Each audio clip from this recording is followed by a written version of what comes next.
Isso. Boa tarde a todos. Eu queria agradecer a vocês por mais uma vez a gente estar reunido aqui nessa sessão do webinar de ST.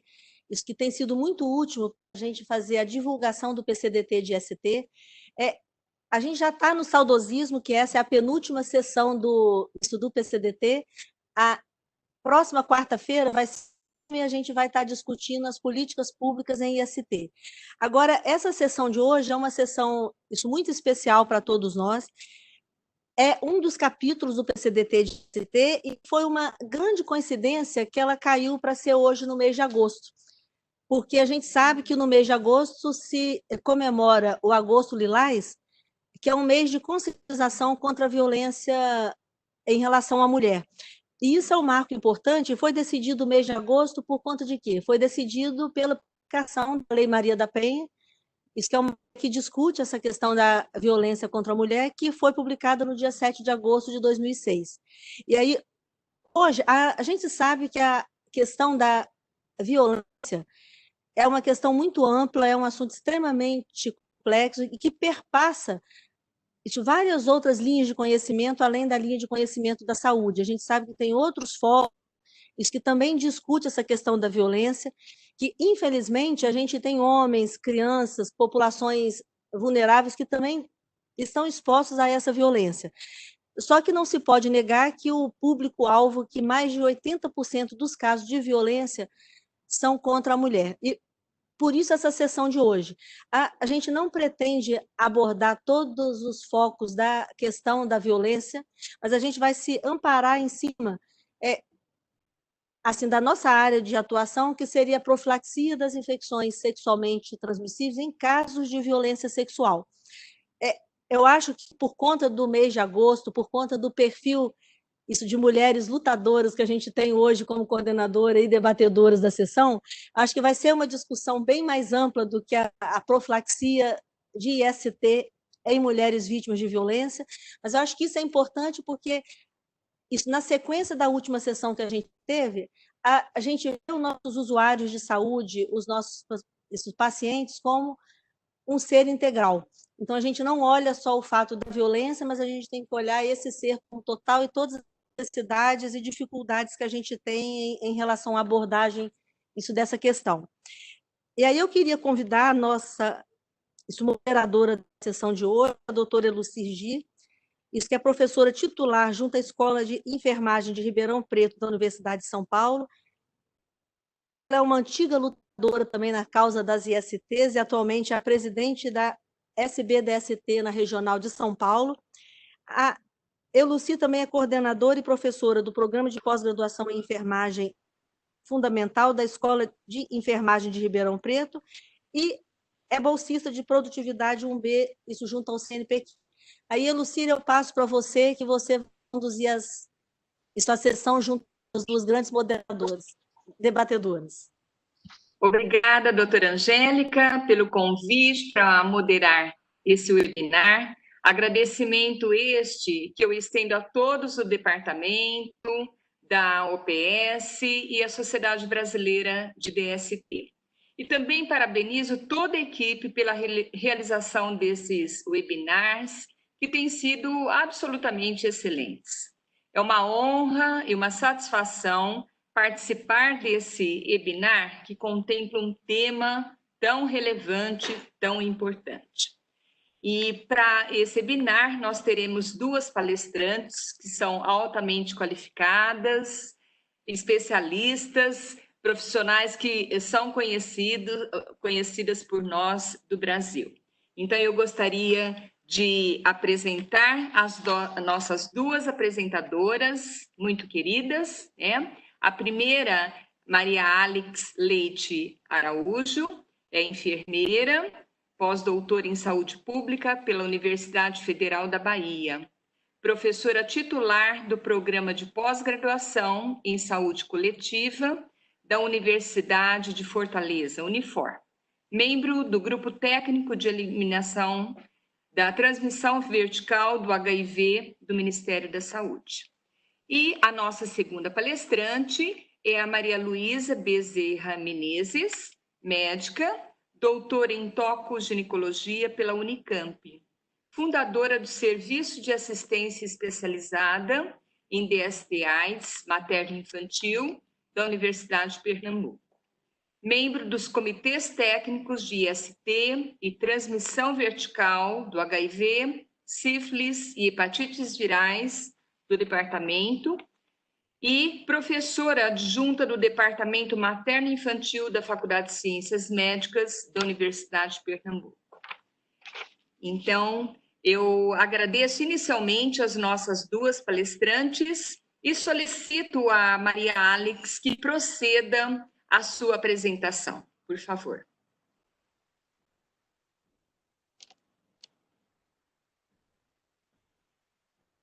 Boa tarde a todos e a todas. Eu gostaria também de agradecer a organização desses webinars, que realmente, como a Lucy colocou, tem sido de uma valorosa, tem trazido uma valorosa contribuição para as discussões em relação às questões da IST.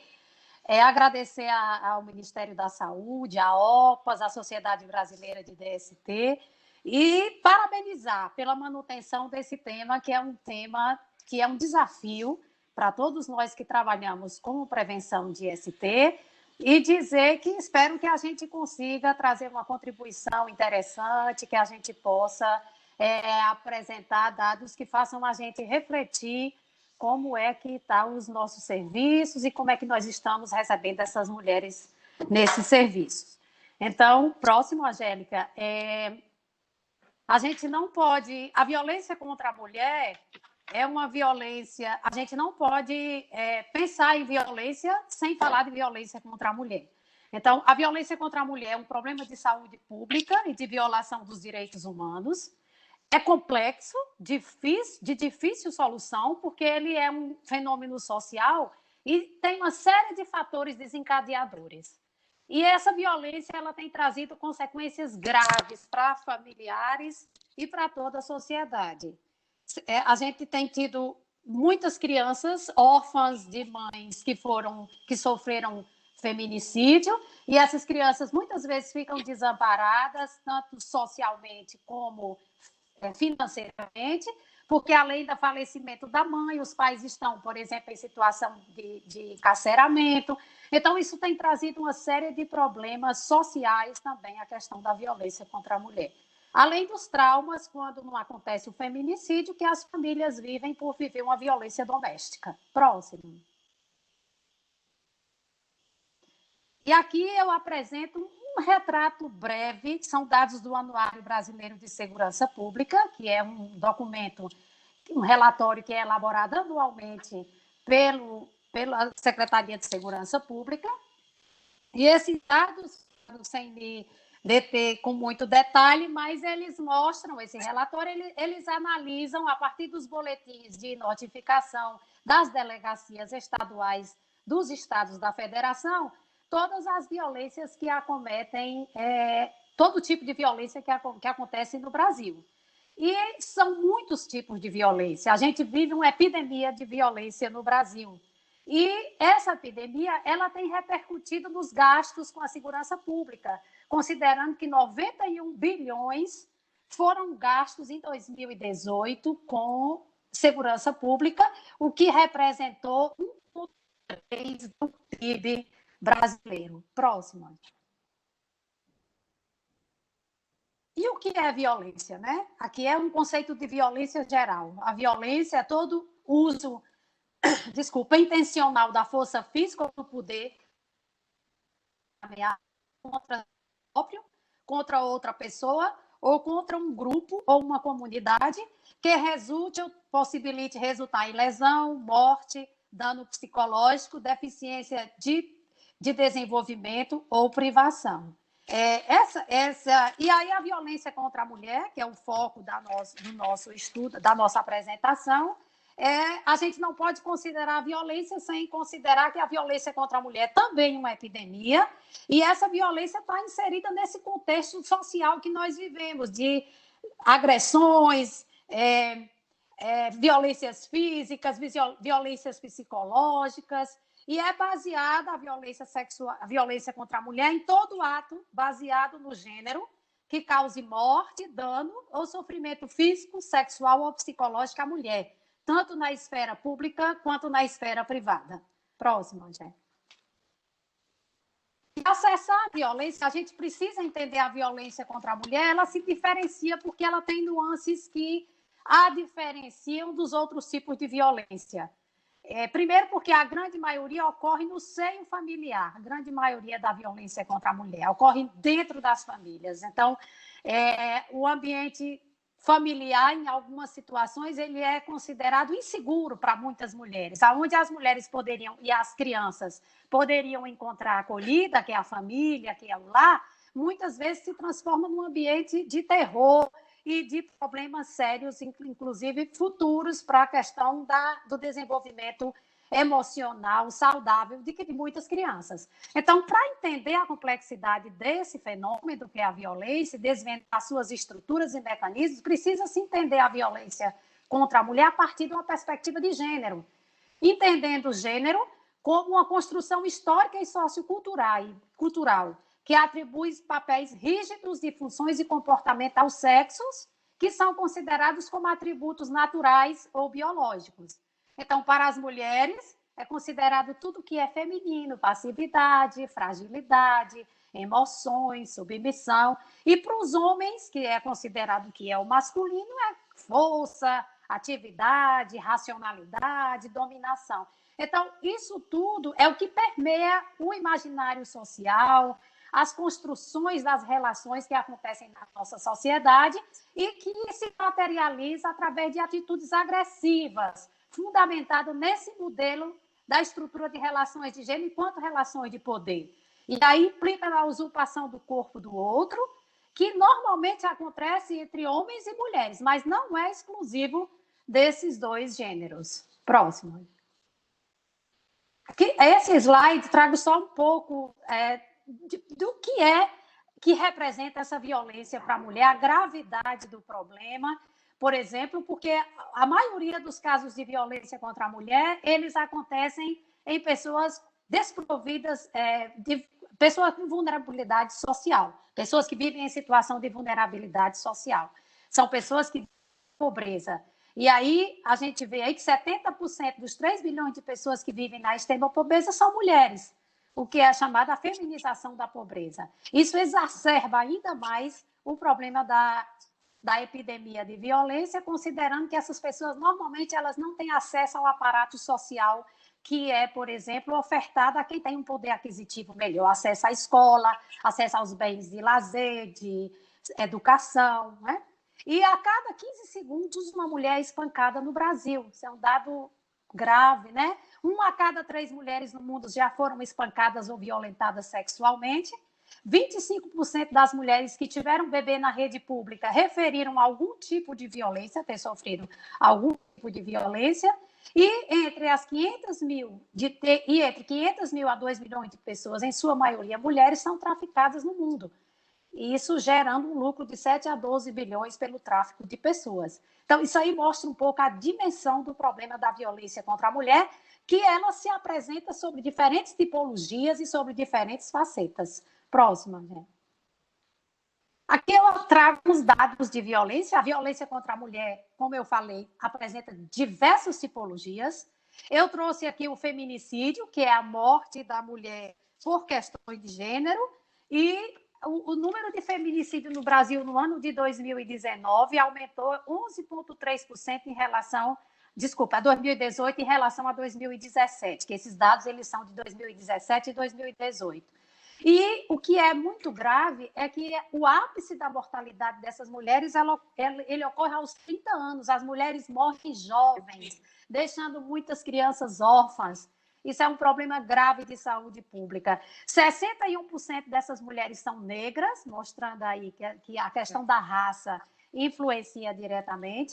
E 70% tinha, no mínimo, um ensino fundamental. Como eu falei antes, a maioria ocorre, a grande maioria, não que a violência seja um fenômeno restrito às pessoas que vivem em situação de vulnerabilidade social, mas ela é muito mais prevalente nessas populações.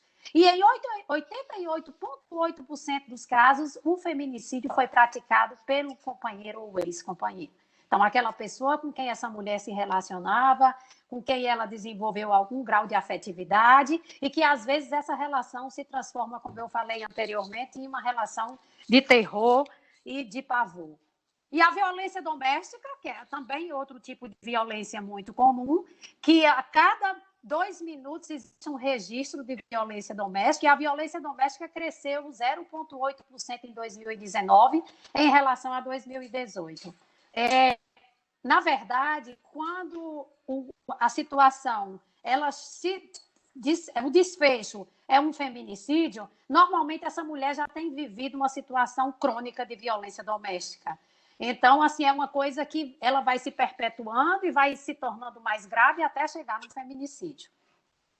E os dados de uma pesquisa chamada Visível e Invisível, que é uma pesquisa da Secretaria de Segurança Pública, mostrou, essa pesquisa entrevistou mais de 1.000 mulheres, ela é uma pesquisa de representação nacional, tem mulheres em todos os estados, foi estratificada para todos os estados, e ela entrevistou as mulheres, na verdade, essas mulheres auto-preenchiam um questionário, e encontrou que 27,4% reportaram ter sofrido algum tipo de violência.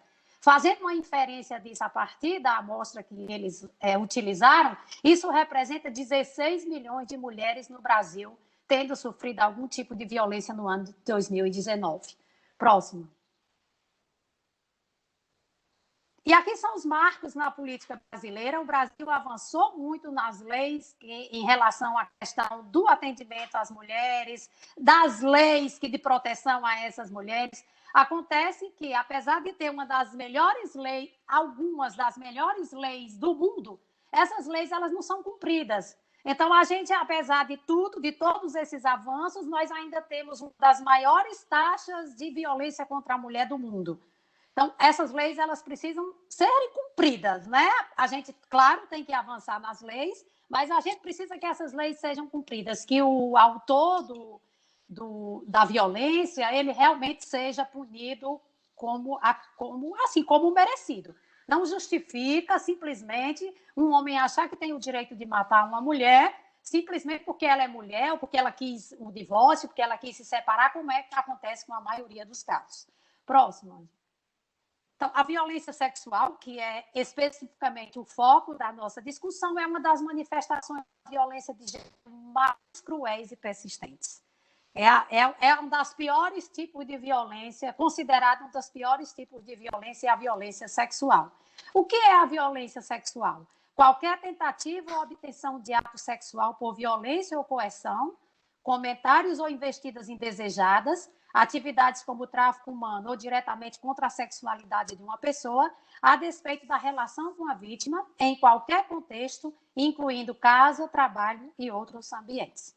Então, qualquer tentativa de obtenção de ato sexual, ela se caracteriza como uma violência sexual, desde que a pessoa ela não permita, ela não esteja afim daquela relação sexual. Próxima.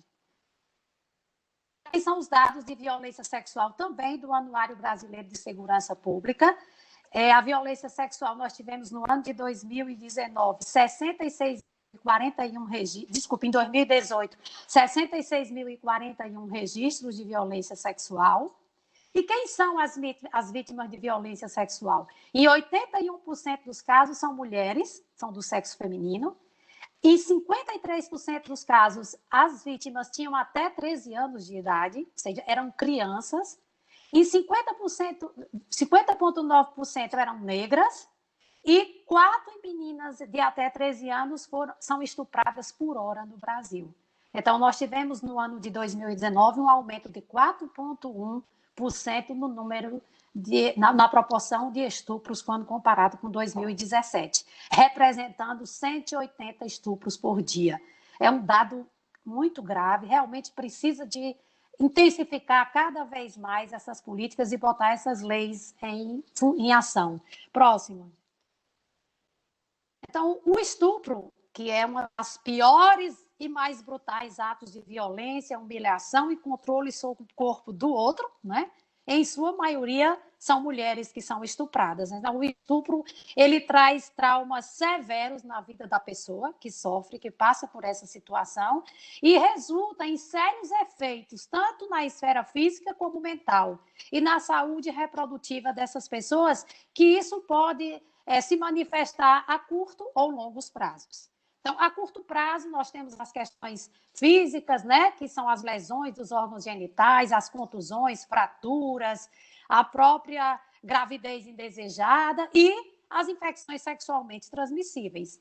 E do ponto de vista psicológico, esses traumas são depressão, que é a maioria, a maior prevalência de problema psicológico resultante do estupro é a depressão. Mas a pessoa pode apresentar disfunção sexual, ansiedade, transtornos alimentares e até tentativa de suicídio. Então, o estupro é, assim, terrivelmente considerado uma das piores situações de violência contra a mulher. Próximo. O que é o estupro? O estupro é constranger alguém mediante violência ou grave ameaça a ter conjunção carnal ou praticar ou permitir que com ele se pratique outro ato libidinoso. O estupro está previsto em lei, a pena, e a reclusão é de 6 a 10 anos de prisão, quando a pena é qualificada em lesão corporal ou morte. Então, o estupro também é uma situação muito grave e tem que ser combatido a todo custo. Próximo, Angé.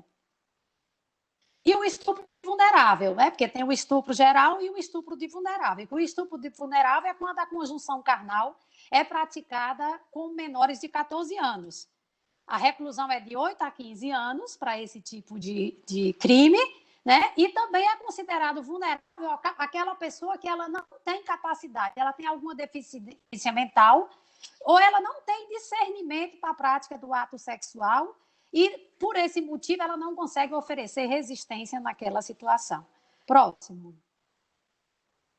E aí, há um aumento da pena, a pena aumenta em 50%, mais da metade do tempo, se o crime resultar em gravidez, e ela aumenta em 1/6 até a metade da pena se o agente transmitir à vítima um IST que ele saberia ou não ser portador.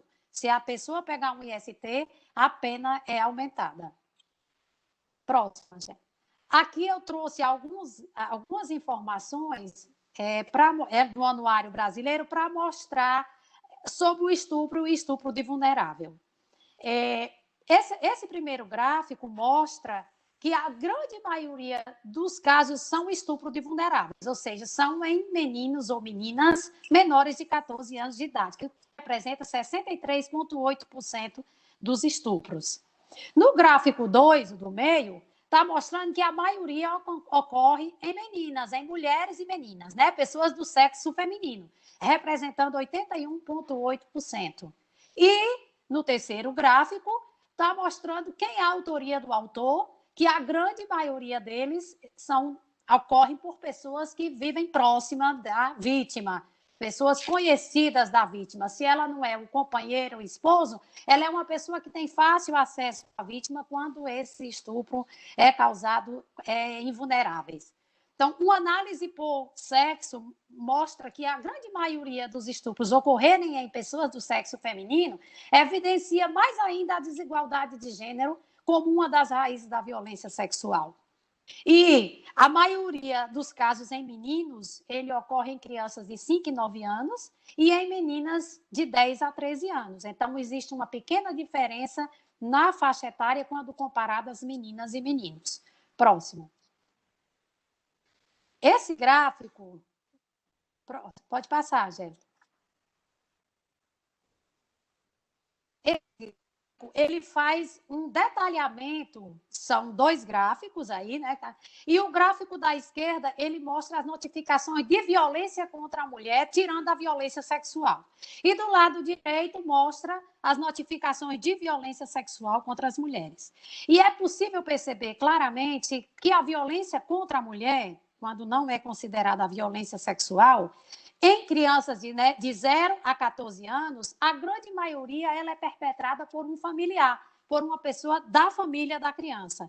E quando a gente observa os anos de 15 a 59 anos, que são as colunas 3 e 4, a grande maioria dos casos de violência contra a mulher é perpetrada pelo parceiro íntimo.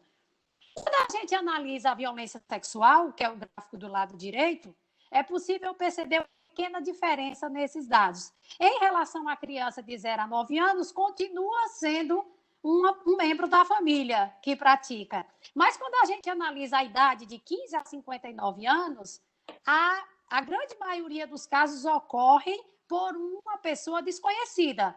Quando a mulher é adulta, a grande maioria dos casos de violência sexual ocorre por alguém que não é da convivência familiar, alguém desconhecido. Próximo. E os crimes sexuais, que são, né, o estupro é um dos crimes sexuais, mas a gente sabe que atos libidinosos, outras formas de sexo e de tentativa de sexo também representam crimes sexuais.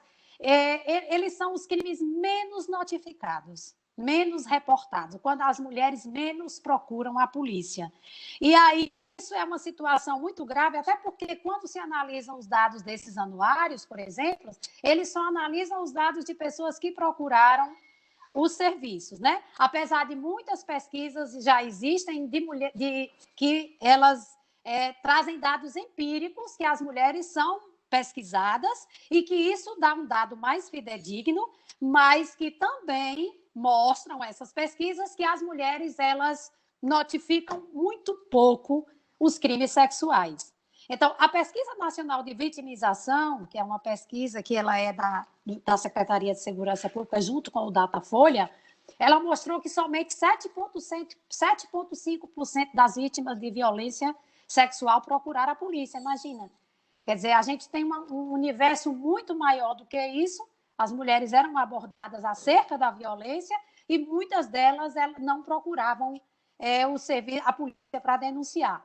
E nos Estados Unidos não é muito diferente. Essa taxa varia entre 16% e 32% nos Estados Unidos, a depender do tipo de estudo e da região aonde é feito o estudo. E em 2018, o Departamento de Justiça americano fez um estudo, que foi o dado mais recente publicado, e mostrou que somente 23% das vítimas reportou o crime à polícia. Isso é outra coisa que o enfrentamento da violência contra a mulher precisa trabalhar. Porque se a mulher não notificar, ela fica naquele silêncio, naquele sofrimento, aquela violência psicológica e muitas vezes física também, que não é reportada e que culmina no feminicídio ou então naquelas questões graves que eu já coloquei dos problemas psicológicos que ela e as crianças, os filhos, possam vir apresentar. Então, por que essas mulheres notificam pouco? Elas têm medo de retaliação por parte do agressor. Inclusive, muitas mulheres que sofrem o feminicídio, que morrem, algumas delas já têm notificado a polícia em algumas poucas situações e eles, mesmo assim, continuam a perseguir e chegam a matar essas mulheres. Ela tem medo do julgamento, a que será exposta, porque as nossas instituições elas ainda têm uma visão muito preconceituosa em relação à questão da violência contra a mulher, ainda há um descrédito por parte dessa mulher em relação às instituições de justiça, porque elas ainda se veem como uma maneira discriminada. Houve recentemente uma pesquisa no Brasil que mostrou que boa parte dos homens colocaram que a mulher é estuprada porque ela mereceu, né? Que ela usou uma roupa porque ela provocou. Então, às vezes, a mulher ela tem medo de ser julgada e ela evita expor aquela situação que, por sinal, é extremamente constrangedora para ela. Próxima.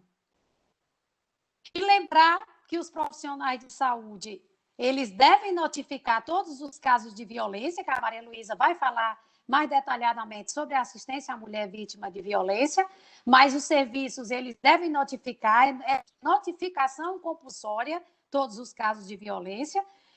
Eu não vou entrar aqui no detalhamento acerca da dificuldade que os profissionais têm também para notificar, porque os profissionais eles não estão alheios também ao problema do medo do parceiro da mulher. Então, isso é uma coisa que também precisa ser estudada, precisa ser enfrentada, tá?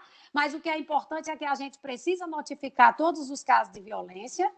E, por fim, mostrar todo o documento que o Ministério da Saúde elaborou até hoje em relação à questão do enfrentamento da atenção às mulheres e adolescentes em situação de violência sexual. Então, eu termino com essa frase que eu peguei da pesquisa Vitimização e que diz: enfrentar a violência contra a mulher exige romper muitas barreiras que se estendem desde os preconceitos e machismos naturalizados até os fatores que mantêm as mulheres em silêncio, como temor, vergonha, crença na mudança do parceiro e revitimização por parte de autoridades e da sociedade. Então, obrigada e eu me coloco à disposição para qualquer questão posteriormente. Então, muito obrigada, Alex, pela excelente apresentação que nos traz, né, a violência enquanto um problema de saúde pública, enquanto fenômeno social e as suas consequências para os seus familiares e as pessoas que lhes são próximas. Alguns dados epidemiológicos, o conceito de violência, a importância de se trabalhar a violência sob a perspectiva de gênero, né? E traz com muita clareza a problemática de toda essa questão. Também fala das modalidades da violência, mencionando o estupro e os outros crimes sexuais. E aborda também sobre a importância dos profissionais de saúde notificarem, fazerem a notificação compulsória dessas situações, tá? Muito obrigada. Então, em seguida, eu solicito a doutora Maria Luísa Bezerra de Menezes para proceder à sua apresentação, por favor.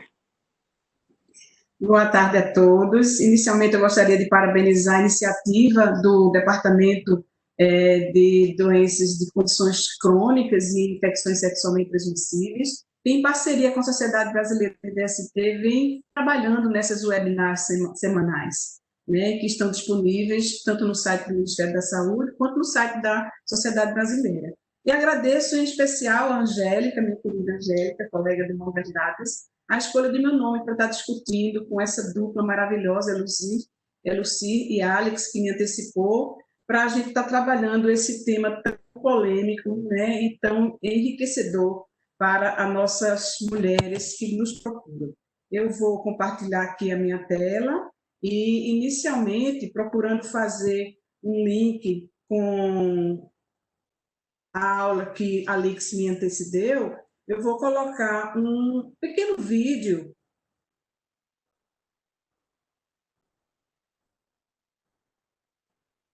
que vai sedimentar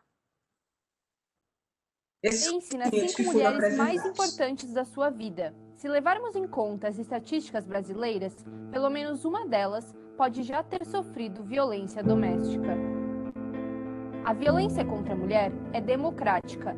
Segundo a Organização Mundial da Saúde, ela acontece em todos os grupos sociais, religiosos, culturais e econômicos, e das mais distintas maneiras. De acordo com a Lei Maria da Penha, uma mulher pode sofrer violência física, psicológica, sexual, patrimonial e moral. A maioria das mulheres vítimas de violência são agredidas pelos seus companheiros ou ex-companheiros, tanto em casa como na rua. E isso acontece o tempo todo. A cada 17 minutos, uma mulher é agredida fisicamente no Brasil. De meia em meia hora, alguém sofre violência psicológica ou moral. A cada 3 horas, alguém relata um caso de cárcere privado. Em um mesmo dia, 8 casos de violência sexual são descobertos no país. E toda semana, 33 mulheres são assassinadas por parceiros antigos ou atuais. O ataque é semanal para 75% das vítimas, situação que se repete por até 5 anos. Essa violência também atinge a parte mais vulnerável da família. A grande maioria dessas mulheres é mãe, e os filhos acabam presenciando ou sofrendo as agressões. Por que essas mulheres não acabam com isso? Porque não é tão simples. Elas costumam relatar que sentem medo de uma agressão ainda pior ou até mesmo um homicídio depois da denúncia. Há também o receio de que possam acabar saindo como vilãs. Além disso, muitas dependem financeiramente do agressor e não recebem apoio emocional de familiares ou conhecidos. Outro desestímulo é a falta de punição adequada para o agressor. Ele só fica atrás das grades de 3 meses a 3 anos. Isso quando fica. A razão de todo esse problema é histórica. A igualdade de gênero perante a lei é uma questão muito recente no Brasil. Até 1940, existia a Lei da Honra, que anulava a culpa do marido caso ele assassinasse a esposa que o havia traído. Lá fora, em países como o Egito, essa lei é válida até hoje.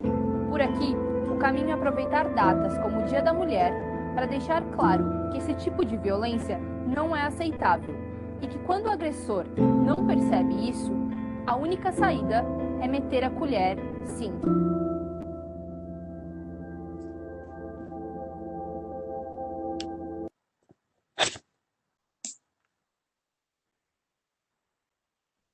Então, por analogia, quando a gente folheia uma revista com as páginas coladas, se a gente precisar fazer qualquer tipo de coação, violência, ameaça, isso é violência.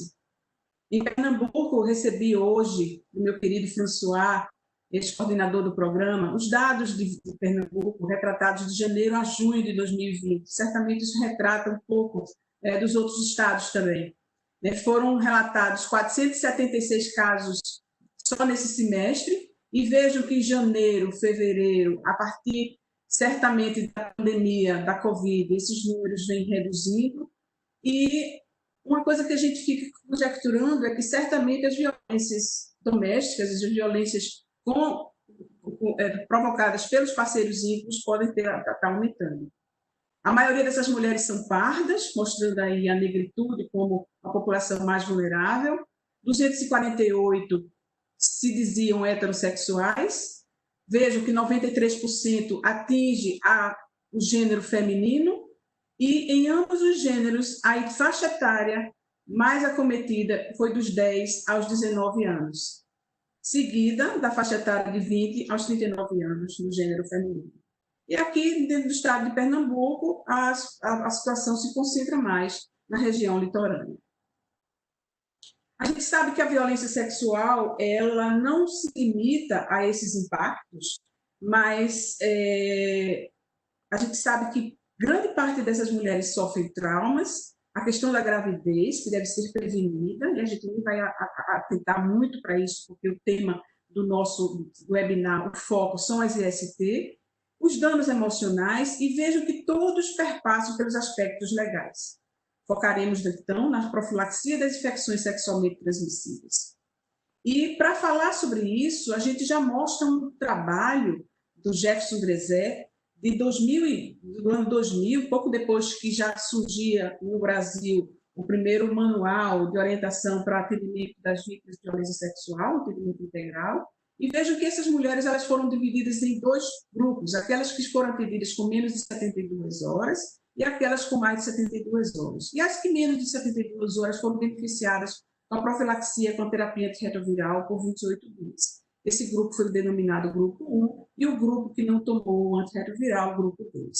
E observe que no grupo 1, que teve a profilaxia pós-exposição, nenhuma soroconversão aconteceu, enquanto que na população que chegou tardiamente, que não foi beneficiada com a profilaxia pós-exposição para o HIV, foram 2,7%, que representou 4 mulheres que soroconverteram para o HIV.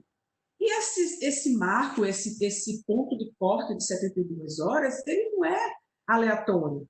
Já em população de animais, né, no estudo do vírus da imunodeficiência civil, mostrou-se que em 24 horas o HIV ele ultrapassa uma mucosa, né, ultrapassa aquela barreira ou aquela pele que não esteja íntegra. E em 48 a 72 horas ela se instala nos linfonodos. Se passado esse prazo, nós fizermos uma profilaxia, em 5 dias o HIV já está livre do sangue. Então, isso mostra, mais uma vez, a importância de se agir precocemente, e para que isso aconteça, há necessidade que os serviços de saúde cujo foco é exatamente a atenção a mulheres, atenção à saúde, atenção à população vítima de violência sexual, se articule com outros serviços, principalmente os serviços que já atendem a população com o HIV, população com AIDS, e outros serviços da região. Discuta, faça fóruns, faça webinars, agora na época da Covid, da época da pandemia, do confinamento social, ou seminários presenciais com delegacias da mulher, de criança e do adolescente, os conselhos tutelares das crianças e de adolescentes também, os CREAS, o IML, o Ministério Público, as casas de abrigo, o grupo de mulheres, creches, enfim.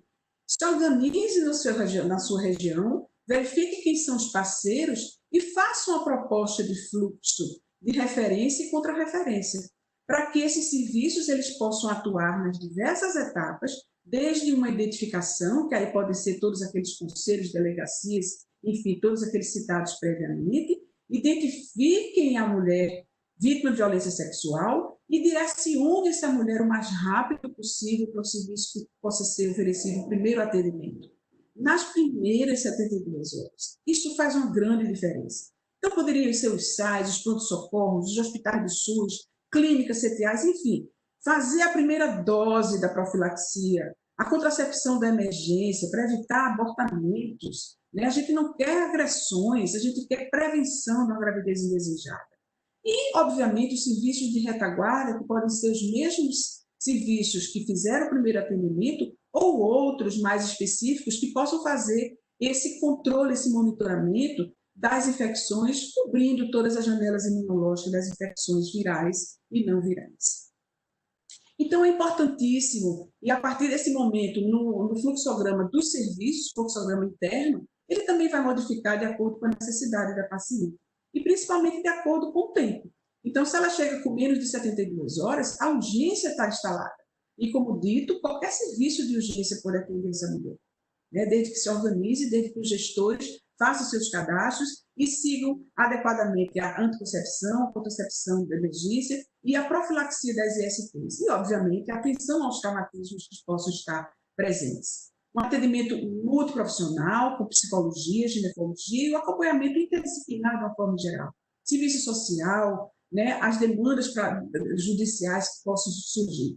Já se a paciente vem com mais de 72 horas, ela certamente vai precisar muito mais de um serviço social, que vai direcionar aí para um serviço de emergência ou não, e dependendo da ausência ou presença de gravidez, né, o profissional de ginecologia, junto com a equipe de enfermagem, vai verificar essa presença ou não da gravidez e vai tomar as medidas cabíveis para o caso.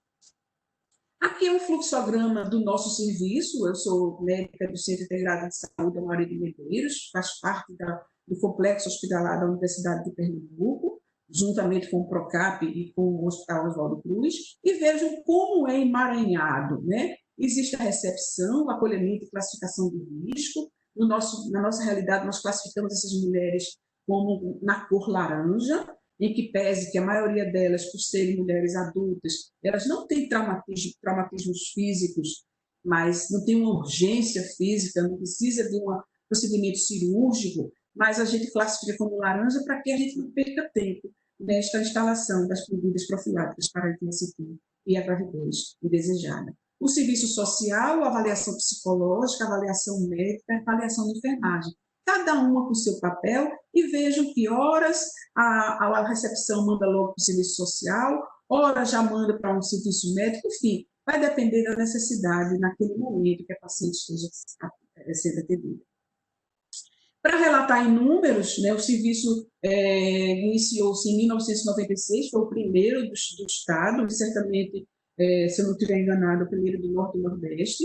Né? Até então, foram atendidos 972 casos, né? Vejam que não são muitos casos, e vejam que uma das preocupações é que vai interromper a gravidez. Vejam que 20%, menos de 20% interromperam a gestação. E o mais importante é que quase a totalidade teve a sua assistência social para suas demandas e suas necessidades orientadas, né? A contracepção de emergência em 50% delas, a profilaxia das IST e do HIV em 76%, e o aconselhamento psicológico, 68%. E, obviamente, ainda existiu esses 19% porque eles não chegaram, na sua totalidade, no tempo hábil para se fazer uma profilaxia da gravidez. Veja que o quão é importante a gente avaliar em cada relato desta mulher, fazer um relatório circunstanciado da violência, verificando a data, a hora, o local, se houve arma de fogo, se foi restrição, qual foi o tipo de ameaça, se houve perda de consciência, perda de memória, se estava associada ao uso de drogas, abuso de álcool, se nesta relação sexual houve penetração, isso é importantíssimo para direcionar a profilaxia das IST, principalmente do HIV, penetração oral, vaginal ou ano-retal, se houve sangramento promovido pela laceração, pelo trauma físico, mesmo se ela estava no momento de menstruação ou no sangramento uterino anormal. Atividade sexual, se foi consentida recentemente, se houve uma atividade consensual recentemente, antes ou depois da agressão, isso vai fazer toda uma diferença caso decorra desta violência uma gravidez. A gente tem que separar o joio do trigo, avaliando se foi do agressor ou do seu parceiro consensual. Nesta época de pandemia, e independentemente de pandemia, as mulheres estão acuadas, então nós temos que ter suspeitas da possibilidade de violência doméstica em algumas dessas situações, como, por exemplo, as vítimas de traumas, de forma geral, pacientes que são atendidas no setor de urgência ou emergência feminina, mulheres com dores abdominais crônicas ou cefaleias crônicas. Quem é ginecologista, quem atende mulher, sabe que muitas violências domésticas estão camufladas por cefaleias crônicas, né? Gestantes, principalmente com lesões, mulheres com IST de uma forma geral, e aquelas anciãs com evidências de negligência ou com lesões já estabelecidas. E lembrando também que, diante do atendimento de uma pessoa vítima de violência sexual, lembrar de questionar, principalmente quando a gente tem o interesse de avaliar a coleta de amostras, né, coleta de vestígios, se por acaso ela fez, lá após aquela violência, se ela tomou banho, se ela trocou de roupa, se ela usou um enxágue dental, se fez enxagou o dente, lavou os dentes, enfim, qualquer possibilidade que tenha removido tampão, absorvente, o próprio dispositivo anticoncepcional de barreira, desde a violência, porque tudo isso pode interferir e diminuir o rendimento da coleta de amostras para a coleta de vestígios. No tocante ao trauma físico, há uma sigla do inglês TEARS, se a gente for traduzir, significa lágrimas, que faz o acrônimo aqui, ó, tício, tecido, qualquer ruptura, fissura, laceração, de equimoses, de abrasões, redness, vermelhidões que possam surgir em qualquer parte do corpo, swelling, inchaço. Então, todas essas alterações traumáticas, elas devem ser detalhadamente registradas em prontuário, porque podem servir para exame de corpo de delito, para exame forense, posteriormente, caso haja instauração de um boletim de ocorrência e um inquérito judicial. Segundo Jefferson Drezé, há uma relação diretamente proporcional das relações extragenitais e inversamente proporcional à faixa etária, tá, das alterações extragenitais e genitais. Ou seja, quanto mais idosa, mais traumas extragenitais. E quanto mais nova, mais os traumas genitais. Óbvio, né? Porque a mulher mais velha ela vai oferecer resistência àquela agressão, que ela vai se proteger, e as alterações que ela possa, porventura, apresentar serão extragenitais, enquanto que as crianças e adolescentes, principalmente as precoces, com menos de 14 anos, as estupradas, consideradas estupros de vulneráveis, existiria maior possibilidade de lesões genitais. Para Bates, na verdade, ele faz um apurado geral, ele considera que a maioria dos traumas físicos são extragenitais, 70%, versus 27% dos traumas genitais. Observem que desde 2013 e redefinido em 2014, o Ministério da Saúde lançou o serviço 165, com a qualificação dos serviços nas suas categorias. 001 seriam os serviços de urgência, 007 serviços ambulatoriais e 006 os serviços de interrupção da gestação, procurando incentivar que todos os serviços de saúde, na verdade, pudessem ser cadastrados no CNES para oferecer integralmente assistência à pessoa vítima de violência sexual. E nesta mesma época, em 2013, dispôs sobre o atendimento integral dessas pessoas, e o decreto, também em 2013, procurava fazer uma articulação entre esses serviços de saúde, ou seja, o Ministério da Saúde e as secretarias de segurança pública, procurando oferecer a coleta de vestígios na vigência das violências sexuais. Para isso, seriam feitas capacitações, aquisição de equipamentos, mas até então está meio que devagar essa questão da coleta de vestígios. Mas é importante que tenhamos em mente esta possibilidade.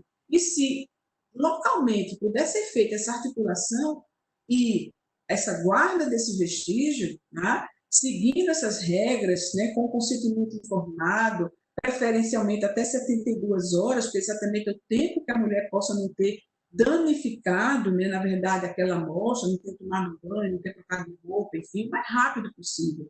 Então, seguiria com as coletas de mucosa, vaginal, oral, anal, as coletas cutâneas, seguindo à risca, né, as aragatoas, umedecidas quando forem cutâneas, a coleta subungueal, as coletas do suposto agressor, ela está ali, tem um cabelo que não é dela, então pega, identifica, né, as células de mucosa oral, buscando fazer sempre as coletas divididas, né, as que vão para o DNA, pesquisa de DNA em papel filtro, e aquelas que vão ser para a investigação de sêmen e espermatozoides colocadas na lâmina com um fixador. Então, seriam para cada local mais ou menos 4 amostras. A secagem e a temperatura menor que 25 graus, essa refrigeração em tempo, se for um tempo curto, ou congelação em tempo longo para a análise, muitas vezes, não, quando se começou a fazer esses treinamentos, imaginava-se que seria um tempo longo, né? Isso tem que ser conservado, para que daqui a 1 ano, 2 anos, 3 anos, possa se identificar, constatar um suposto agressor. Como embalar, usando papel escuro, caixas de papelão, identificar direitinho a amostra para não se ter nenhuma dúvida. Com relação ao método, ao profilaxia pós-exposição para o HIV, antes eu gostaria de lembrar o ciclo viral, né? O HIV ele é um RNA e ele precisa entrar na célula, para isso existem os inibidores de fusão. Depois que ele penetra na célula, ele precisa, então, sofrer uma transcrição reversa, transformando-se de RNA para DNA, então existem todos esses inibidores da transcriptase reversa. Uma vez transcrito em DNA, ele tem que se articular com o genoma da célula, e existem, então, os inibidores da integrase, que vão inibir essa articulação, esse empoderamento do HIV com o genoma celular, e depois dele estar articulado com o genoma celular, ele precisa, então, receber o capsídeo viral para ser, então, liberado e infectar outras células. E, nesta etapa, existem os inibidores de protease. E de tantos inibidores antirretrovirais, há, obviamente, toda uma escolha, toda uma seleção, e a cada 2 anos, no máximo, o comitê se reúne e, no último de 2018, o protocolo estabeleceu que a primeira opção seria a associação de 2 inibidores da transcriptase reversa nucleosídeos, o tenofovir e a amiloidina, eles já associados em um único comprimido, dose única diária, com um inibidor de integrase, que seria o dolutegravir. Considerando ainda, neste protocolo, que se a mulher estiver gestante, que seja feito o raltegravir, em que pese que a gente já tem a liberação por nota técnica para se usar o raltegravir em mulheres HIV positivas. Mas aquelas que, principalmente no iníciozinho da gestação, até 8 semanas, seria importante fazer o raltegravir. E as segunda e terceira opções, na impossibilidade de o senhor utilizar esse esquema, eu não vou entrar em detalhes, mas mostrando aqui que a primeira opção seria esta, porque são 2 comprimidos diários. Se não tiver a amostra combinada, co-formulada, seriam 3 comprimidos diários. Então, essas opções, a paciente teria que utilizar mais comprimidos diariamente, e no período de 28 dias, para quem não está acostumado com essa questão de medicação durante longo tempo. Então, quanto menos comprimidos, melhor a adesão. Quanto à hepatite B, se essa mulher não tiver completado seu cartão vacinal, ou não tiver certeza, não tiver o cartão para mostrar, então ela tem que tomar as 3 doses de vacina ou completar o seu esquema que já tem iniciado, né, nos esquemas habituais, 0, 1 e 6 meses. E a imunoglobulina humana anti-hepatite B, ela não é de rotina. Seria para aqueles casos onde se tem maior possibilidade daquele agressor ser de maior situação de risco, envolvido com drogas, álcool, maiores agressões justamente associadas a traumas, que pudesse ter uma possibilidade maior de transmissão sexual do vírus da hepatite B. Havendo a indicação, ela deve ser preconizada em grupos musculares distintos do grupo muscular recebido da aplicação da vacina e, no máximo, até 14 dias após a exposição sexual. Lembramos que, desde 2015, o CDC recomenda 2 ou 3 doses da vacina para o HPV, também para esse grupo de mulheres vítimas de violência sexual, e em 2016 estabeleceu as doses, né, 2 ou 3 doses, de acordo com a faixa etária, 9 a 14 anos, 2 doses, exceto nas imunocomprometidas, e 3 doses entre 15 e 26 anos, e as imunocomprometidas, independentemente da idade. E os intervalos entre as doses, né? 2 doses seria 0, e a outra de 6 a 12 meses após, e se forem 3 doses, 0, 1 a 2 meses a segunda dose, e 6 meses a terceira dose. Quanto às profilaxias das infecções sexualmente transmissíveis não virais, o foco está direcionado para a sífilis, gonococo, clamídia e tricomonas. Com essas medicações, que já são de amplo conhecimento para quem lida com as IST, buscando sempre fazer doses únicas. Então, é profilaxia da sífilis, profilaxia do gonococo, azitromicina e metronidazol. Intramuscular, penicilina, bezatina e ceftriaxona, azitromicina e metronidazol via oral. Podendo o metronidazol ser postergado, caso a paciente esteja muito traumatizada e pelo trauma ela apresente efeitos colaterais. Na verdade, os efeitos colaterais, caracterizados na sua grande maioria por náuseas e vômitos, não tem tanto efeito colateral da medicação, e sim do trauma. É a lembrança, o estresse pós-traumático. Então, você pode postergar o uso do metronidazol, mas sempre que possível, é recomendável que também se faça. Buscando no acompanhamento clínico e laboratorial, reforçar a adesão, avaliar eventuais toxicidades, intolerâncias que essa mulher possa apresentar, oferecer o suporte psicológico e os exames laboratoriais, principalmente aqueles que vão rastrear as janelas imunológicas das infecções, a gente vai mostrar logo mais. Durante 6 meses, alertá-las que elas devem utilizar preservativos, fazer uso de contracepção, não amamentar, caso sejam lactantes, não realizar doações de sangue ou órgãos, caso tenham esse interesse, e os exames laboratoriais que a gente vai mostrar na sequência. E 6 meses, que exatamente é o período que a gente cobre a janela imunológica mais ampla, que é a da hepatite B e C. Esses seriam os exames a serem realizados no primeiro atendimento, tá? Creatinina para avaliar o clearance de creatinina, principalmente em pacientes que possam ter alguma insuficiência renal, e de cara a gente já nem utilizaria o tenofovir, faria uma opção para outro regime de profilaxia com antirretroviral. A glicemia pelo HGT, que é mais prático, principalmente pacientes que têm intolerância à glicose ou são diabéticos, fazem uso de metformina, porque o dolutegravir pode levar a uma hiperglicemia, é importante ter essa atenção. As transaminases, como já uma alteração prévia, um marcador prévio da hepatite C, nem tanto como a progressão à toxicidade dos antirretrovirais, assim como um marcador de alteração hepática pela infecção. O HIV, obviamente, teste treponêmico, de preferência teste rápido, a sorologia de hepatite B, C, carga viral de hepatite C, como possibilidade de diagnóstico daquela infecção mais precocemente possível, ou se a paciente já era infectada previamente. Tá? Avaliar esse diagnóstico, então, para dirimir a dúvida se ela adquiriu da infecção, da violência, ou se ela já era infectada previamente. E as pesquisas para clamídia e gonocócica.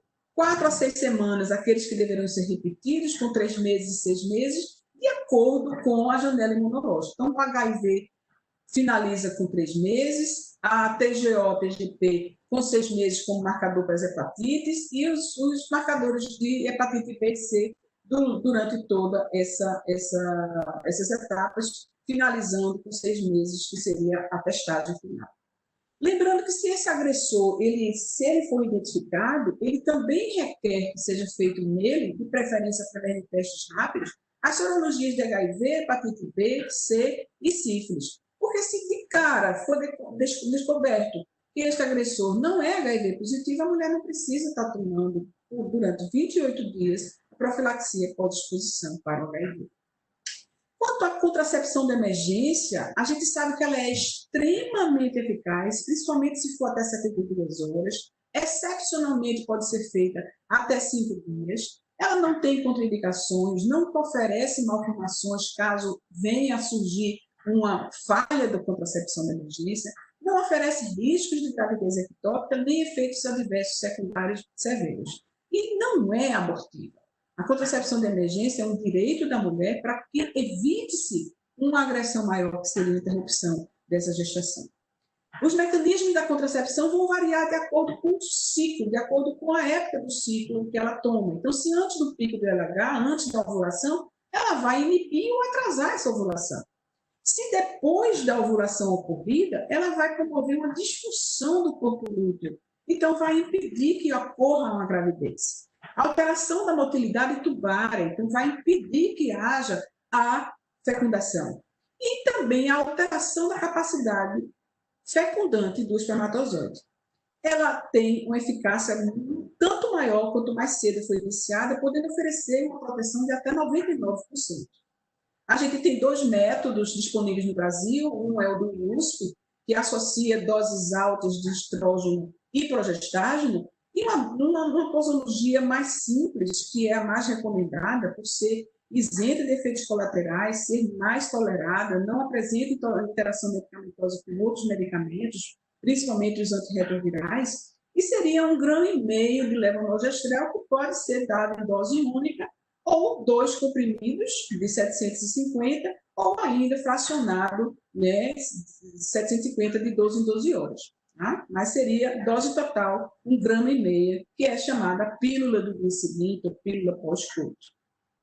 E como ilustrado aqui nesse gráfico, observe que de vermelho é o levonorgestrel, de verde é o IUSP, e veja que, se dada com menos de 24 horas, o índice de falha é inferior a 0,5. Então, a eficácia pode chegar a superior a 90%. Tá? Mostrando que, se dada até 72 horas, o índice de falha, no caso do IUSP, pode chegar a quase 5%, e o levonorgestrel em torno de 2,5%. Então, quanto mais cedo, melhor.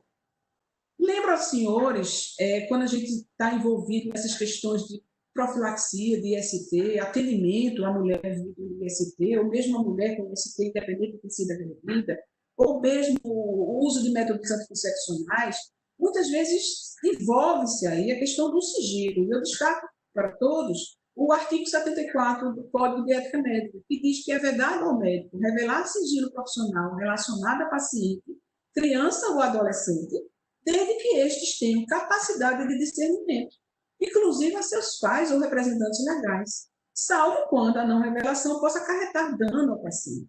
Então, os ginecologistas que me escutam sabem que a gente atende muitas vezes adolescentes que, por conta própria, elas já desejam uma contracepção.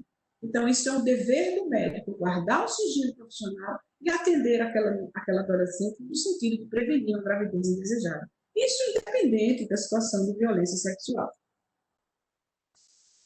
Todavia, eu lembro que muitas vezes a gente está diante de uma necessidade de um consentimento para um procedimento. E a gente tem aí, talvez, um confronto, ou as opiniões elas sejam convergentes, às vezes divergentes, entre o Código Civil, que diz que, a partir de 18 anos, a menina, a adolescente, ela é capaz de consentir sozinha. Entre 16 e 18, ela deve ser assistida pelos pais. ou pelo seu representante legal, ou seja, eles se manifestam com ela. E na adolescente, antes dos 16 anos, ela vai ser representada pelos pais ou pelo seu representante legal, ou seja, eles se manifestam por ela. Há uma leve diferença de manifestar-se com ela e de manifestar-se por ela. A gente pode discutir um pouco mais no debate.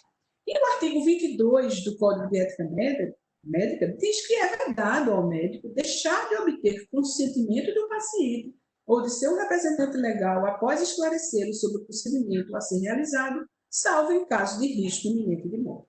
Então, qualquer procedimento, qualquer situação mais delicada tem que ter o consentimento. Tá? Então, nisso, o Código Civil e o Código de Ética Médica, eles são convergentes, eles opinam da mesma opinião. E muito en passant, que não é o foco da nossa discussão, mas eu não poderia deixar de comentar, o aborto previsto em lei, ou seja, o aborto ele não é sujeito a pena no caso da gravidez for decorrente de estupro, desde que esta interrupção seja sob o pedido ou consentimento da paciente. E veja que ela vai ter que assinar, ter que passar por todo esse protocolo, já regido pelo Ministério da Saúde, e ter o relato circunstanciado do evento, aquele relato que eu falei lá no início, né, tem que ter um parecer técnico, mostrando cronologicamente que aquela gravidez é decorrente daquela data informada pela mulher que ocorreu a violência, o termo de aprovação do procedimento, ela tem que aprovar, ela tem que solicitar, ela tem que consentir, o termo de responsabilidade, caracterizando que toda aquela verdade é de responsabilidade dela, tá? Então, se por acaso ela omitir ou inventar situações e caso isso venha se revelar como sendo divergente da história real, quem vai assumir a responsabilidade é a paciente. Então, o médico está isento de qualquer responsabilidade legal nesse sentido. E, obviamente, o termo de consentimento livre esclarecido, dizer como vai ser feito o procedimento, muito detalhado. Não é necessário autorização judicial e não é necessário, a rigor, o boletim de ocorrência. Em que pese, como o próprio Alix nos falou, é importante que esse boletim de ocorrência seja oferecido para que haja uma quebra dessa rede de violência. Tá? Mas a autorização judicial ela não é necessária porque é uma lei. É diferente de uma interrupção que vai ser feita por uma malformação incompatível com a vida, por exemplo, que aí tem que ter todo um relato circunstanciado do caso, uma literatura, um consentimento, e tem que ter uma autorização judicial, exceto a malformação da anencefalia, que isso também já está bem estabelecido, que não há necessidade. E já finalizando, reforçando também, fechando o link com a aula anterior, o acompanhamento social e psicológico é de extrema importância para que afaste a taxas de outros malefícios que essa mulher possa ter no futuro, como maiores taxas de suicídio, de abuso de drogas e álcool, descuido com a sua saúde sexual e reprodutiva, passando a ter comportamentos sexuais de maior vulnerabilidade e possibilitando, portanto, a aquisição de infecções sexualmente transmissíveis, gestações e abortos indesejados e revitimização. A mulher passa a não se cuidar, ela passa a ser mais alvo de infecções e de situações violentas repetidas. E lembrando para a nossa reflexão, questionar sempre, independentemente de situação de coronavírus, independentemente de como elas nos procuram, e se pode estar camuflada, se pode estar mais sujeita às violências domésticas ou não, mas que elas chegam ao nosso serviço, se a gente suspeita e a gente constata a situação de violência, o que elas esperam? O que elas procuram? O que elas querem de nós? Elas querem, na verdade, uma garantia do cumprimento de seus direitos, uma proteção contra a recidivas de males, um tratamento digno, respeitoso, sensível, atitude neutra, evitando o juízo de valores, evitar aquela situação que muita gente fala, como o Luiz já citou, estava de roupinha justo, de calça apertadinha, de shortinho curto, de fio dental, não é isso, aconteceu a violência, você foi a culpar, então não tem isso. E o cumprimento, mais importante, de forma integral, de nossa obrigação técnica e ética. Finalizo deixando aqui as vítimas de violência sexual no mais profundo respeito e, mais uma vez, obrigada a todos que nos ouviram e a essa parceria entre o DCCI, o Ministério da Saúde e a Sociedade Brasileira de DST. E a todos que se sensibilizaram com essa causa, que não percam o melão, não percam a atenção, a possibilidade de atender essas mulheres. Muito obrigada.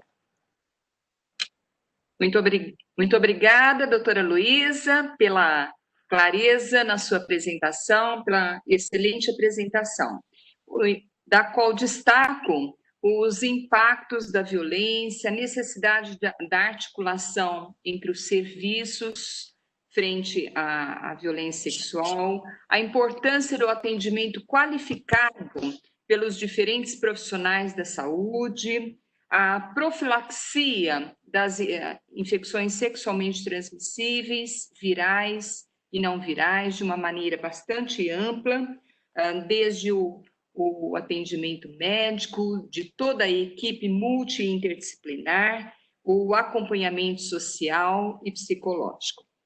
Bem, agora nós passaremos às perguntas. Nós temos uma série de perguntas que foram encaminhadas de vários lugares do Brasil, né? E algumas já foram abordadas tanto na fala da Alex como da doutora Luísa. E a primeira pergunta que eu faço é da Maria Carolina de Souza Sá, do Rio Grande do Sul. Quais serviços de saúde que devem atender as pessoas em situação de violência sexual? E também gostaria de fazer a pergunta da Cláudia Regina de Andrade, de Minas Gerais. Como deve ser o atendimento nos casos de violência sexual? Existe uma rede prevista e estruturada nesses casos? Quais são os dispositivos e espaços para atendimento e acolhimento nesses casos? Por favor.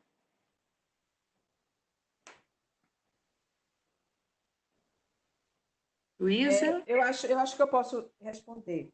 Veja, na verdade, os serviços eles são cadastrados pelo CNES, sob a responsabilidade do gestor do serviço, e esses serviços eles podem ser os mais diversos possíveis, né? De acordo com as portarias instituídas em 2013 e em 2014, hoje houve a reformulação, englobando mais esses serviços, podem ser UPAs, pronto-socorros, emergências, policlínicas, unidade da saúde da família, enfim, qualquer serviço que pretenda fazer assistência às vítimas de violência sexual, não digo só mulheres, as vítimas, né, elas se cadastram no CNES e vão ser classificadas em serviços 165, categoria 001, que é o de emergência, 007, que é o de ambulatorial, ou 006, aquele que possa oferecer, no caso,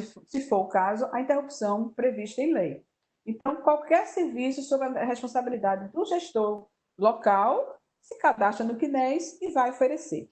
Com relação à rede, como eu falei na minha apresentação, os serviços de saúde devem capitanear essa articulação com os serviços de assistência ao HIV, porque tem que ter toda a logística de liberação de antirretrovirais, tem que se articular com o município, por conta da liberação dos medicamentos para profilaxia das infecções bacterianas, e tem que se articular com as demais redes, as delegacias, os fóruns, os CREAs, para que haja essa íntima, né, essa integração intersetorial da identificação, do atendimento de urgência e, posteriormente, do segmento.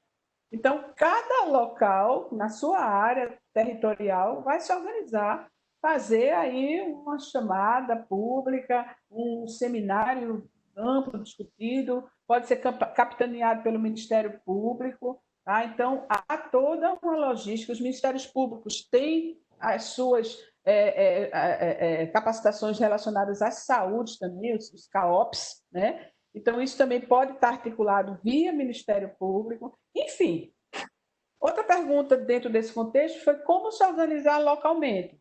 Então, veja, esse atendimento deve ser numa sala privativa, né?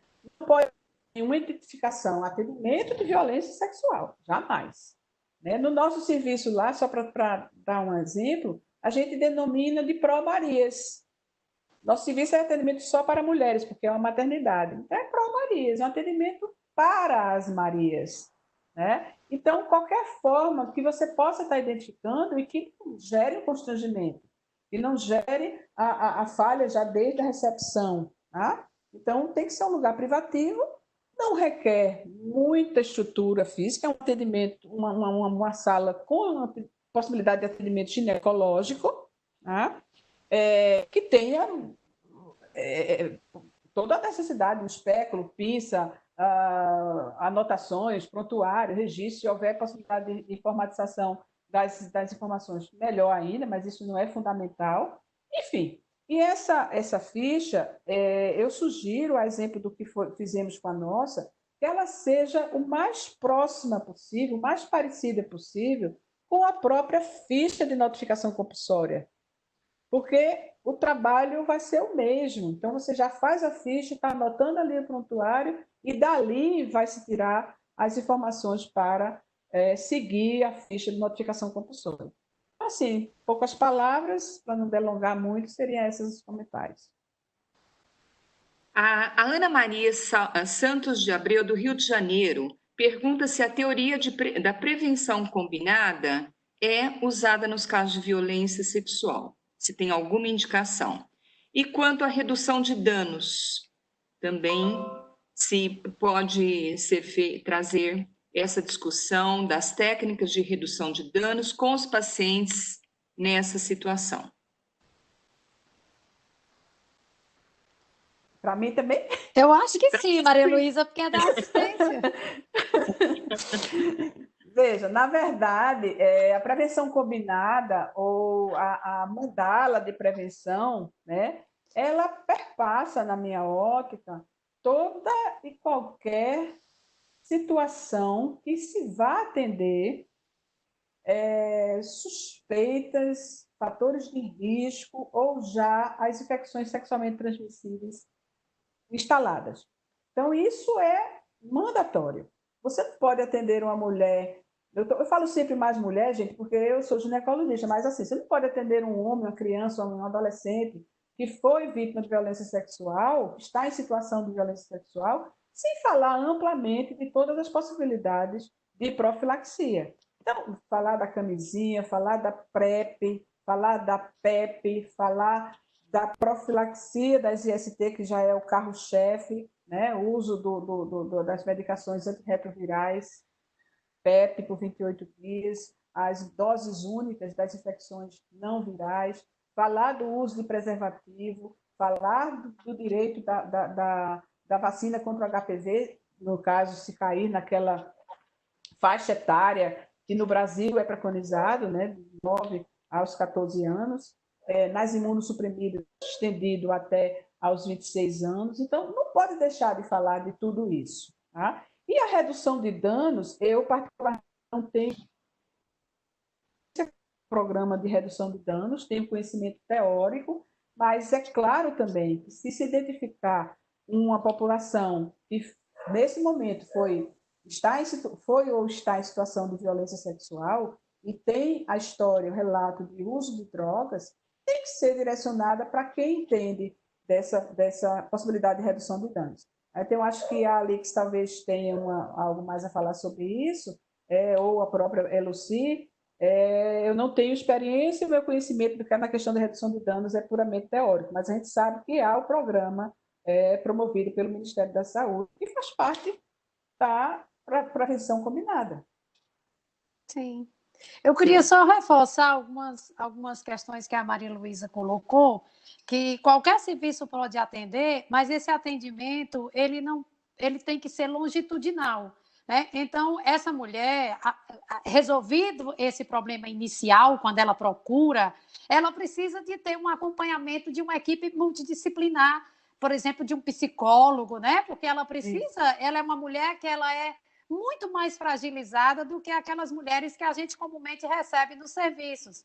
Então, não esquecer, porque a atenção primária, por exemplo, deve prestar o primeiro atendimento, mas normalmente nós não temos psicólogos nas unidades de atenção primária. Então, para isso, esses serviços eles precisam estar articulados para que possam, a partir de um primeiro atendimento, garantir um segmento dessa mulher para trabalhar as questões que envolvem aquela violência, né? Aquela situação constrangedora, ok?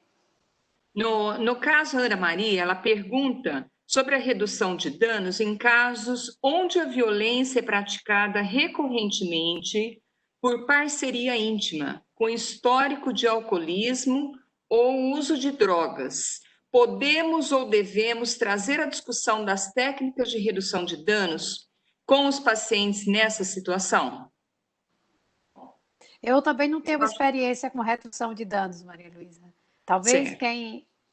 Não. Tá. Eu não tenho como dito, mas existem muitos serviços que trabalham com o agressor. Então, mais uma vez, é identificar na territorialidade da assistência onde pode ser encaminhado esse agressor, porque ele também precisa de assistência, de atendimento, de acompanhamento. A gente que atende mulheres, às vezes dá vontade de ir lá e... né? Geralmente a relação é doentia, né? A gente tem que controlar as nossas emoções, porque a gente fica com tanta raiva, que a gente quer que aquele agressor, né, vá para bem longe. Mas esse não é o nosso papel, né? A gente tem que controlar as emoções, amparar essa mulher. Existem as casas de abrigo, né? Existem situações de extrema vulnerabilidade, extrema possibilidade de dano para o patrimônio familiar da vítima, dos filhos, toda uma logística de amparo dessas mulheres, né? Retirá-las daquele cenário, colocá-las em situações onde o agressor não sabe onde elas vão estar vivendo. Então, tudo isso tem que ser articulado. Não é uma andorinha só, um serviço, uma maternidade que vai fazer a diferença nessa situação. Tá certo. A Sandra Lavarda, do Rio Grande do Sul, diz: a partir da abordagem, já que se constitui uma importante estratégia, hoje em dia, com tantas metodologias, o que não poderia faltar no aconselhamento? Um pós-teste? Assim, eu acho que a testagem, toda essa questão que a Maria Luísa falou, do ponto de vista da assistência, é fundamental. Mas, retomando aqui um pouquinho do que a gente conversou na semana passada, a Maria Luísa coloca uma coisa interessante, a gente tem raiva, porque a gente, às vezes, desenvolve uma relação de empatia tão forte, ou seja, se coloca tanto no lugar dessa mulher, que a gente tem vontade de tomar as decisões por ela, de botar esse cabo para correr. Mas isso a gente tem que se policiar muito. Eu acho que o que não pode faltar de verdade, além dessa assistência, claro, do ponto de vista da profilaxia, é o acolhimento a essa mulher. A gente tem que entender que se a gente colocar para ela, você tem que largar esse homem, a gente vai afastar essa mulher do serviço, porque muitas delas não denunciam porque existe a relação forte de afetividade também, que ninguém pode desconsiderar. Ela volta porque ela acredita, às vezes, que ele vai mudar, ela volta porque ele pede perdão e diz que nunca mais vai fazer de novo. E essa coisa, ela fica como se fosse um ciclo vicioso, porque a relação ela é uma relação que precisa ser trabalhada, mesmo do ponto de vista psicológico. Muitas vezes é uma relação doentia. Então, eu acho que, além de tudo que se oferta do ponto de vista da profilaxia, a gente tem que acolher essa mulher e entender que a coisa não vai se resolver porque nós estamos ali querendo que se resolva, né? A gente tem que dar o tempo para que ocorra nela um processo de reflexão daquela situação e da necessidade da mudança. Por isso, a importância de um psicólogo nesse processo para que isso ocorra do ponto de vista longitudinal, como eu coloquei antes. Tá certo. A Joana Quirino Barbosa, do Maranhão. Nos casos dos profissionais de saúde suspeitarem de violência sexual em crianças e adolescentes, qual o fluxo recomendado? Quais e como os dispositivos legais devem ser acionados? E quando isso supostamente pode ocorrer a partir dos contatos domiciliares, como o profissional deve se portar? O conselho tutelar deve ser acionado? Acione a polícia para investigar melhor? Essa pergunta é difícil, não é, Maria Luísa? Essa é difícil. Maria Luísa? Na verdade, é tudo isso, gente. É difícil essa pergunta. Criança e adolescente é compulsório, além da notificação epidemiológica, é compulsória a notificação legal, judicial. E tem que seguir o fluxo. Mais uma vez, esse fluxo vai se estabelecer de acordo com a realidade de cada local. Alguns vão acionar através do próprio serviço social da instituição, fazer um link com o Ministério Público ou com a delegacia da criança, do adolescente, ou vai se munir através, fazendo bypass pelo Conselho Tutelar. A forma como isso vai ser gerenciado, mais uma vez, tem que ser trabalhado em fóruns de discussão locais, para ver se vai ser direto de quando se identifica ou se vai ser através do Conselho Tutelar. Mas essa informação tem que ser cientificada pela Delegacia da Criança e do Adolescente. Tá? Isso é obrigatório.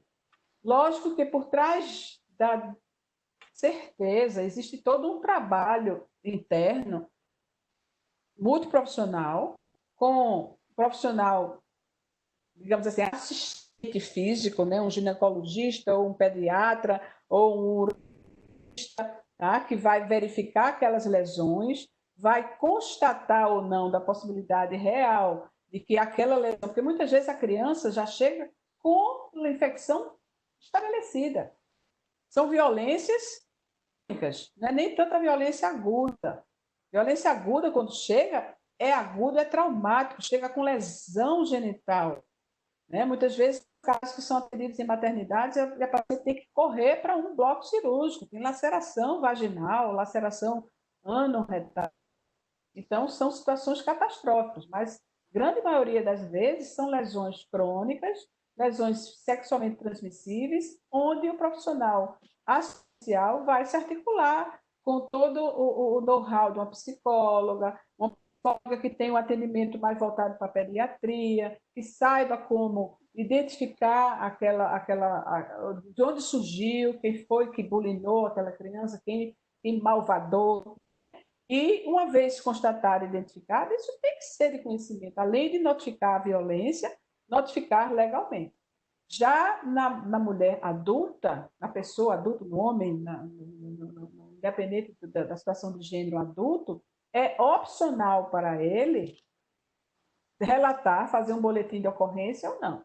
Mas na criança e no adolescente é mandatório. Tá?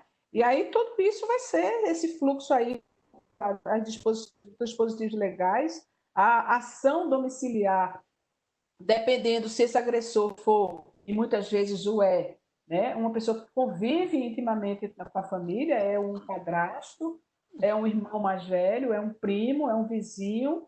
Então, tem que identificar quem foi para proteger essa criança. E muitas vezes, como eu falei antes, essa família vai ser direcionada para uma casa de abrigo, longe daquele agressor, caso aquele agressor seja de convívio na mesma residência. Tá bem. A Silvana Tomasi, de São Paulo, faz uma pergunta para mim. Ela gostaria de saber como participar das atividades da Sociedade de DST de São Paulo. Olá, Silvana. Por favor, nos mande um e-mail para secretaria@dstsaopaulo.com.br. E será uma satisfação poder conversar com você e tê-la no nosso grupo. A Paula Braga, do Espírito Santo. Como trabalhar a questão da violência voltada à mulher, em especial a mulher detenta? Luísa? Maria. Esse tema já é por si só desafiador, viu, Maria Luísa? Realmente. É muito complicado esse tema. Eu vou confessar a minha total falta de experiência nesse sentido. Eu nunca trabalhei com detentas, sabe-se, obviamente, que elas são extremamente violentadas, não só pelas parceiras detentas, mas pelos profissionais agentes carcerários, né? Os agentes penitenciários, carcerários. Isso a gente sabe, é fato, é real. E muitas vezes elas estão numa situação de total vulnerabilidade, porque elas não têm a quem correr, né? O próprio agressor é quem cuida dela. Cuida, entre aspas, né? Então, é uma situação extremamente delicada, mas eu não, como dito, eu não tenho experiência, mas alguém tem que saber daquele fato e alguém tem que tomar providência. E eu destaco aqui uma fala que a Alex fez quando delineou todas as normas, leis, boletins, recomendações existentes sobre o assunto no Brasil, em diversas instâncias, entre elas também o próprio Ministério da Saúde, e a gente sabe que muitas dessas resoluções, leis, elas não são seguidas, né? Então, quem sofre é quem mais fragilizado. Então, a mulher, mais uma vez, biologicamente, financeiramente, economicamente, ela é mais fragilizada. De detenção, aí é que ela está mais exposta ainda, né? Então, é extremamente delicado. Existe, certamente, os serviços de saúde nas penitenciárias, onde poderia ser um recurso, né? Que ela poderia estar ali desabafando, relatando, e cabe também ao profissional de saúde que trabalha nas detenções e também procure estar atentos para essa situação e procure identificar e proteger essas mulheres, porque esse é o papel, princípio do profissional de saúde, né? Salvaguardar a vida de outros, e não o seu interesse próprio.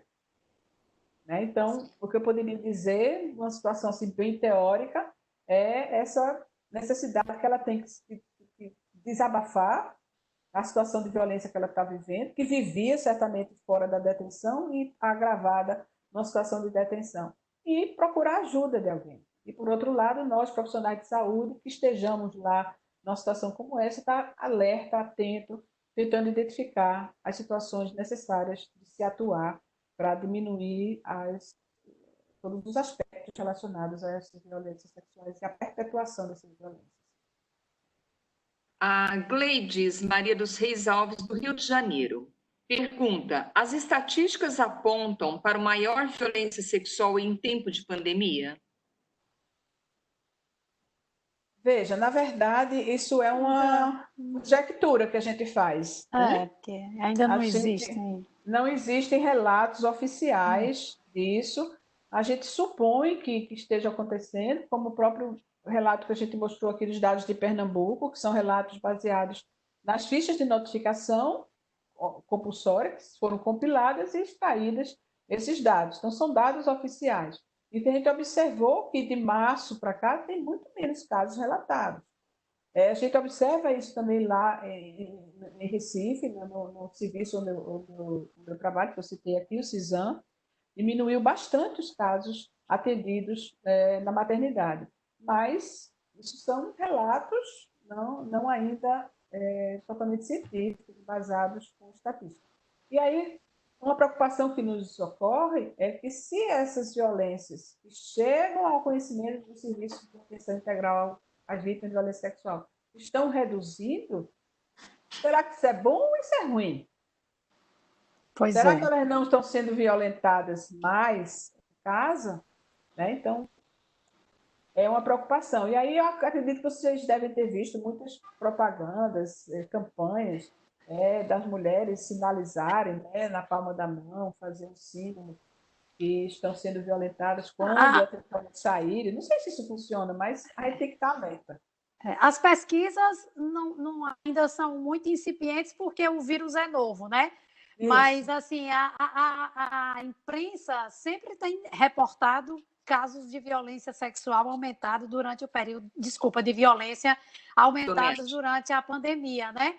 E se a gente imaginar que mulheres, a gente já mostrou aí que a prevalência de violência é alta, considerando aqui todos os tipos de violência, né? Inclusive a agressão verbal, qualquer tipo de violência. Se isso acontecia antes da pandemia, é muito provável que essa situação realmente tenha piorado, porque nós ainda temos um agravamento, que é a questão socioeconômica que as pessoas estão vivendo hoje, que muita gente perdeu o emprego, as pessoas estão em casa em situação socioeconômica mais difícil, né? Então, isso pode ter levado a uma piora do quadro, realmente, se já acontecia, ter piorado, né? E aquelas que não aconteciam ter passado a acontecer, porque as pessoas passaram a conviver mais, né? Eu digo sempre, as minhas amigas, quando me perguntam da pandemia, eu digo, a melhor coisa da pandemia é porque eu estou ficando com os meus filhos o dia inteiro, porque a gente está convivendo mais com as pessoas, realmente. Então, uns casais que já não se suportavam antes, imagina, ter que estar junto agora 24 horas, né? 365 dias do ano. Então, isso pode realmente agravar o quadro da pandemia, da violência, né? Sem dúvida, o estresse, né? Nós ainda uma série de perguntas, recebemos perguntas dos diversos estados, das diversas unidades federadas do Brasil, né? O que já é um dado muito importante, mas dada a hora, nós temos que encerrar. Então, eu gostaria de avisar que as perguntas que não foram respondidas aqui serão respondidas, né, em documento posterior, e as pessoas que fizeram a pergunta receberá a resposta, tá? Eu gostaria de agradecer a todos os participantes desse webinar, os que fizeram perguntas, os que estiveram presentes, agradecer as nossas duas ilustres palestrantes que, com muita clareza, muita propriedade, né, trazeram dados que traz para reflexões importantes, e acho que foi um webinar bastante produtivo, uma discussão muito rica. Então, eu agradeço e parabenizo a doutora Luísa e a doutora Alex pelas excelentes apresentações e pelas ricas contribuições. Né? Luísa e Alex, alguma palavrinha para encerrarmos?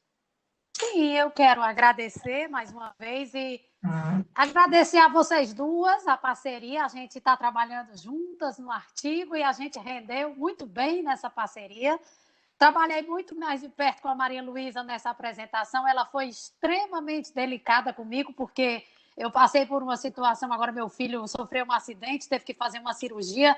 Só Deus sabe como foi para mim ter que preparar essa apresentação. Então, Maria Luísa foi sempre muito solícita, muito bacana comigo. Então, Maria Luísa, eu quero lhe agradecer aqui, na frente de todo mundo, a sua delicadeza. Muito obrigada, viu? E dar um beijo para a Angélica, agradecer também a oportunidade de estar junto com vocês nessa webinar. Gostaria de agradecer também e dizer assim que, apesar do tema tão árduo, né, tão espinhoso, tão cruel, foi assim um prazer enorme trabalhar com vocês três, né? Vocês são maravilhosas e nosso artigo acho que vai ficar tinindo. E eu queria lastimar, quem não sabe o que é tinindo, né? O vocabulário aqui nordestinês, vai ficar uma belezura. Então, eu convido todos, supimpa, eu convido todos vocês lerem os artigos que serão, se Deus quiser, publicados na Revista de Saúde Pública e as atualizações que são feitas constantemente nos nossos PCDTs. É um prazer trabalhar sempre em conjunto com o Ministério da Saúde, com a Sociedade Brasileira de DST, e lastimar que está chegando ao fim, né? não é só dessa webinar, como das séries de webinars. Como a Angélica disse, na próxima semana teremos a nossa última webinar, né, dessa série. Então, mais uma vez, muito obrigada pela escolha do meu nome, né, para participar aqui com vocês. Obrigada, Angélica. Obrigada, Lucy. Obrigada, Alex. Beijo grande. Beijo. Bem, Angélica, eu também, mais uma vez, gostaria de agradecer, né, a iniciativa por essa realização do webinar, que está sendo realmente um sucesso, e acho que uma iniciativa bastante interessante, bastante importante, e que a gente observa que as pessoas estão gostando, dado o número de participantes, né? E também o número de diversos estados participantes nesse movimento, que é bastante interessante também. Então, parabéns a você, à Sociedade Brasileira de DST, ao Ministério da Saúde, à OPS, pela realização desse evento, tá? Muito obrigada e passo a você a palavra, Angélica, para o encerramento dessa atividade. Muito obrigada a vocês, foi assim excelente essa discussão. É uma discussão, como vocês mesmos falaram, árdua, porque é algo que assim não é só tratar o paciente de uma lesão física, né? É uma lesão emocional. Então assim, envolve tantas outras coisas, não só isso na pessoa que sofre a violência sexual, como na família dela e como no profissional de saúde que atende. Então assim, a gente nem sempre assim está preparado para lidar com essa crueldade, né? Então é algo que a gente assim, você tem que estar ali imparcial para tentar atender essa pessoa da melhor forma possível, mas não é só o lado físico, né? A gente tem que também estar preparado para dar todo o suporte emocional que às vezes a gente também não tem. Então assim, é um tema árduo, eu agradeço muito a participação de vocês, eu acho que a gente tem muito que aprender nessa área e muito que ainda fazer. E aí a gente, na próxima semana, vai ter o último webinar, que aí vai ter um encerramento falando das políticas públicas de IST no Brasil. Eu agradeço muito a vocês e até a semana que vem.